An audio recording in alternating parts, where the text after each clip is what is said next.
Introducing to you firstly in the blue corner in red trunks trimmed with white. He weighed in at 10 stone, 11 pounds, 2 ounces. Boxing this evening in his 17th professional contest from Carlisle, Jake Osgood.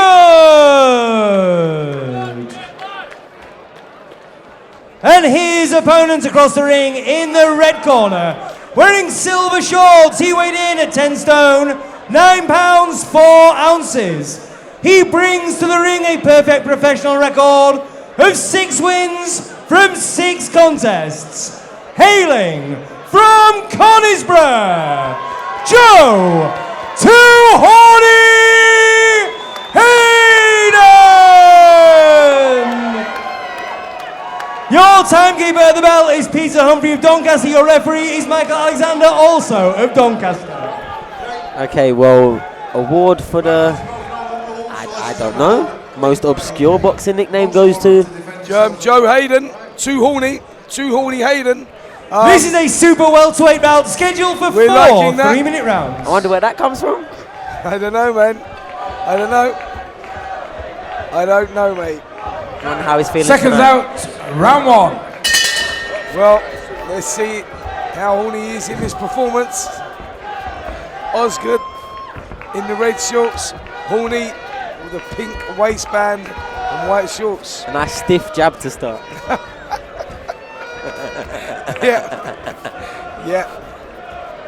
Yeah, seems to be growing in there, horny. Stop it now.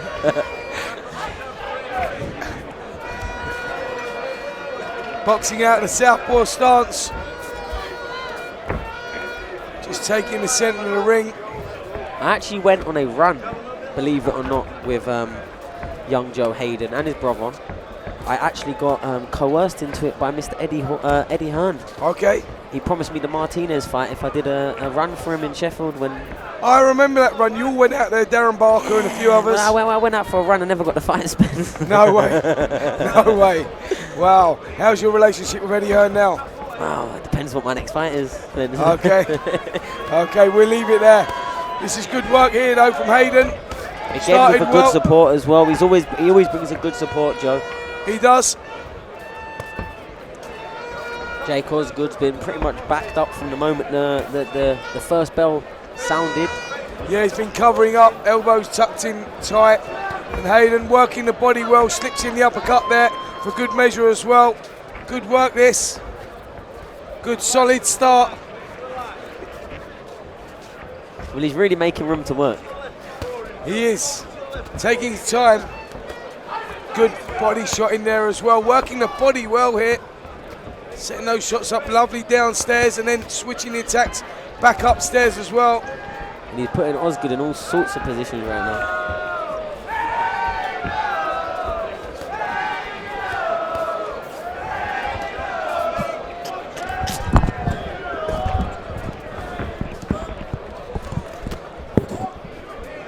A nice solid backhand straight to the pit of Osgood. He's working well, all jokes aside here, Joe Hayden. He is working well. Yeah, it's a solid performance this. You know, he started very, very fast. It's not took any time to get into this one. He's putting Osgood under a lot of pressure and working that body really well. Osgood's doing a good job of covering up, but Hayden's finding those holes, you know. He's creating those openings, which is really good because Osgood actually has got a very good defence. Yeah, he's got solid foundations, Osgood. Yeah. Even when he's getting backed up, he's not getting too flustered. You've got, you know, the British boxing legend in Dave Allen in the corner of Hayden, urging his man to throw some feints before he comes in. I think that's good advice. Give his man something to think about. But he's been finding the target regularly enough. Maybe nothing with complete power as of yet in the first round, but I don't think he was throwing too much. I think that was a good round for your man, and hopefully he's got more rounds in the tank. Yeah, definitely. I think that he started that very well. He's getting the advice there from Dave Allen. You say he's boxed at a good level himself. He's got good experience, doing very well now as a trainer as well. And he's just telling Hayden, from what I can see there, body language-wise, to to switch the attacks downstairs, create the openings for that left hook to the body. Over in the opposite corner, Jake Osgood, he chose to stand up on the end of a lot of punishment there. Osgood reduced to scraps on the outside. He was covering up, he's getting hit with shots as well. So yeah, solid Corners, start 10 there seconds. from Hayden. Yeah, I was just trying to have a little listen into what Dave's trying to tell Joe. Seconds out, keep round up and 2. down. Don't just keep targeting the same spot, the same angle, you know.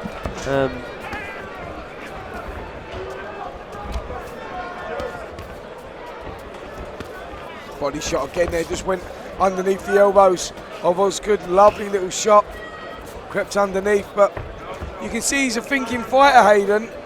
Working well, jabbing the head, jabbing the body, trying to create the openings, trying to bring the elbows down of Osgood. Osgood doing a good job of covering up, but this is good work. The left hook goes in again there, and you really feel that thudding in. You see the reddening around the rib cage there of Osgood now just starting to show. Right hand gets through as well. This is good, solid work here. And the rhythm's slowly starting to increase. You can see it's not the power, the effort of the punches, it's the flow. There's two more in the combination. There's the extra step closer and then the push jab out. He's trying to up the tempo without just marauding effort forward. And I like the work Joe Hayden's doing, I really do. I think Osgood's trying to find some space, and I think he thinks that ring's a lot smaller than it is, because every time he gets his feet ready, Hayden's pushing a stiff shot straight down the middle. Yeah, it's a good variety of punches in it with Hayden. You know what he lacks in punch power, he makes up for in volume. He just keeps pressing away, chipping away, body head. He's so slowly stealing the soul, is probably the best way of putting it here, of Jake Osgood. You know, he's slowly just beating him, taking him from corner to corner, less coming back from Osgood. All he's doing now is covering up with that defence, but Hayden again whipping those left hooks in. But I think he's not getting the power in the punches, not because he hasn't got it in his body. I think the way he's throwing his punches, the way he's going about his work, it's 60-70% at good consistently, where he's steady landing, he's always in control. If there's a shot to come back, he's ready to pull away, to change his angle, to change his defensive position. And he's slowly just getting to Osgood, I think. You can see the winch, you can see the urge to hold and close the gap. Yeah, if you take a look at the feet of Hayden when he's throwing those shots, like you say, Sonny, and you're right in what you said there, you picked up on a valid point that he doesn't get maximum punch power because you see his feet are flat. He's not really pushing the soles of his feet through the floor, so he's getting maximum power coming up from the legs. Sometimes when he throws the shots, the feet are quite flat and they're coming off the floor and probably losing a bit of power there, so maybe he just needs to work at putting the weight more in the balls of his feet so he can really dig down, but taking nothing away from the performance because he's chipping away with some solid shots here. Classy work from Hayden. But I think he's also prioritising the adjustment. As he's landing, he's doing a slight adjustment either in or out. Yeah. Which, yeah, it may take away the power. In fact, it definitely will take away some of the power in the shot. But with what he's losing in power, he's probably picking up an accuracy, and angles volume of attack, and volume. He's not, he's not getting out of breath. He's not working really too hard, even though he's impressively dissecting his man right now. Is Joe Hayden? Yep, totally agree with that. And Dave Allen's telling him the same instructions. Listen, if it ain't broke, don't fix it. Throw the 1-2 left hook, bring the elbows up, and whip that left hook to the body. You're slowly chipping away here, Joe, and continue doing what you're doing, you know. Jake Osgood in the opposite corner, standing on his feet, choosing to stand on his feet, showing good durability in there, but less coming back from him that round. If he wants to pull himself back into this contest, he needs to do something, and he needs to do it now. As we're going into the corners, second half, 10 seconds. we need to see something more from Osgood, or it's just going to be slipping away from him. Seconds out, round 3. Yeah, and the final instruction from Dave Allen, telling his man Joe Hayden to find the body, to keep going downstairs, don't just headhunt. And I think that's good advice because look, the elbows are quite high a lot of the time, they're quite static. He's not really reacting with his defences, Osgood. He's more bracing for impact. And just sort of hoping the shot doesn't hit him or his defence does what it needs to do. But I don't know, maybe starting off the attack through the middle, that slight change of the angle with the purchase around the side where he's blind him, a bit like that to be fair. You know, change the angle, get him thinking it's coming down through the middle, and then giving him a different angle of where the punch is coming from. I think he'll start, you know, finding holes a little bit easier. He's trying to go through the middle a lot right now. You know what, Sonny, you will have experienced this as well. When you've got a fighter that's not come with much ambition, like Jake Osgood at the moment, who really has, you know, taken nothing away from him and not being disrespectful, but has really gone into survival mode. When you get a fighter that goes into that survival mode, it's very difficult to break through any sort of defences, because he has got a good defence, Osgood, although the left hook went in there and just seemed to suck up the air there, Osgood. But yeah, as I was saying, you know, they're difficult guys to make a dent in because they're in complete survival mode. Does that make sense? Yeah, and when they're not really opening up first or putting that effort into trying to score, you know, 90% of the round, he's defensively braced. He's ready for a punch to come towards him, whether or not his defense is doing what it needs to do. He's not thinking about punching, he's not thinking about opening up, so he becomes a harder target to really catch clean. I think he knows he's a bit outclassed here, Osgood. He's trying to get his own work, but I feel like he really needs something to land and stay landed right now to start really growing or anything. Any bit of success that he is getting, a few and far between really. But at the same time, like, he's not really trying to come out of his shell. I think sometimes, you know, fighters in Joe Hayden's positions that do want to try and impress, coming out from the first round and sort of putting the pressure on, it can be the worst thing you can try and do. Yeah. Because that opponent now for the next, you know, 4, 6 rounds, whatever it might be, is on survival mode. They think, okay, well, I'm trying to fight in a couple of weeks or next month. I don't naturally want to get stopped to start walking onto the big shots. I'm here as the away fighter. My family and friends might not be here. I mean, so maybe I won't give it all. I don't want to get stopped. And for a journeyman, the life of a journeyman, so you touched on that there, just to explain to the people, that, you know, maybe the more casual fans, they can't afford to get stopped because you're taking food out their families' mouths, because their job, week by week, is to take these fights and, you know, earn money to supply for their families. A stoppage obviously gives you a 28-day out. They can't earn any money, so that's a very difficult position. So, and not only that, too many stoppages, you lose your license, you have to go to the board. So it is a hard, you know, balancing act. There's a lot of spinning plates that a journeyman has to consider when fighting. But, you know, one of the worst of them all is probably having to take sometimes quite short notice fights against overmatched, outclassed, sometimes bigger, heavier opponents. I think right now this looks size-wise a good solid match. Joe Hayden doesn't look like he's completely dominating his physical stature in the ring, but actual boxing prowess, his IQ, his ambition in the ring, what he's trying to do with his work, he is streets and streets ahead of your man Osgood right now. Yeah, fair assessment that. Joe Hayden's the one.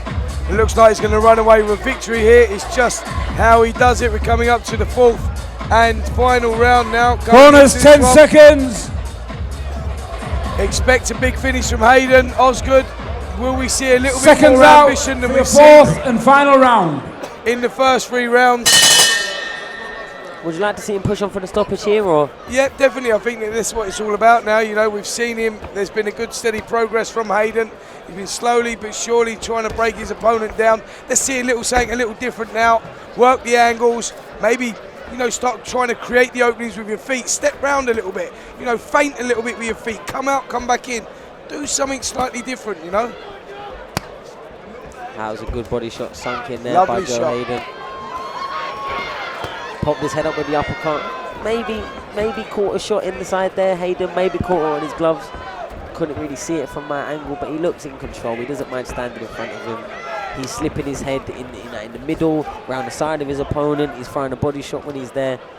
He looks like he's in control of what's going on right now. Yeah, definitely. Well, just see that, you know, there you go, the angles that I was talking about. That's what I'm talking about there. You know, he's just beautiful, coming off the line, stepping round to the right, stepping round to the left.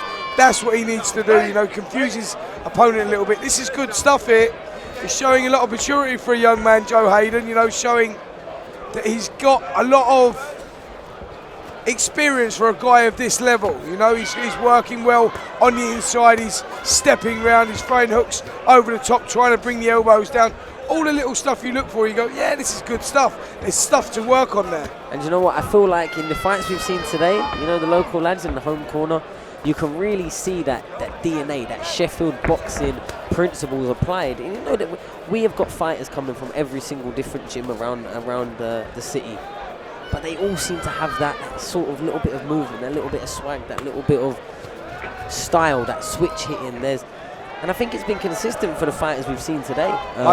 I agree. And I don't think any of them are coming out looking to absolutely blow away their opponent. They're looking to come in, put a meticulous performance in, control the first to the last second of the fight. And if the knockout comes, it comes. If it doesn't, it doesn't. I think the maturity over the whole card so far, I've been very impressed with. I mean, yeah, some of the fights haven't been maybe as 50-50 in action as we would have liked, but these are young fighters coming through the early stage. You know, we've got 6 rounders, we've got 4 rounders, we've got 6 rounders, we've got 4 rounders.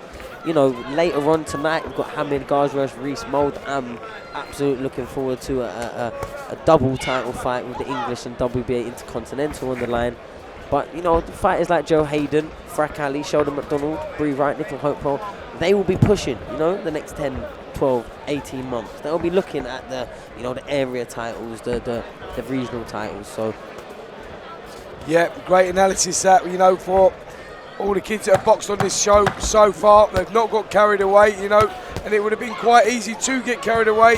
Home show, you know, it's got a big show atmosphere, big show feel to it. Packed house, and a great performance again there from Joe Hayden, who steadily chipped away, won every round on our scorecard. Credit to Jake Osgood, who, to his credit, covered up well with his, you know, lack of ambition maybe towards the end of that contest, more about survival, but that's exactly what he done. He got through it, showed a lot of heart, determination. Yep, good performance all round there. Yeah, and right at the end there, I mean, he nearly missed it. He missed a shot. He fell off a little bit off balance, but he caught himself with his next step and came straight with a backhand through the middle to the pit. I think, again, it's like we're using the same words. I need to find some. I need to get a thesaurus out. Yeah. Get some more adjectives, some more descriptive words to say. But well, listen. Hopefully, people that are listening to this will recognise that I'm an ex-fighter. You're a current fighter, so vocabulary is maybe not one of our strong points. That's it. But yeah, very mature, very disciplined. Ladies and gentlemen, before we announce the result, could you please put your hands together for both boxers? After 4 rounds of action, we go to referee Michael Alexander's scorecard.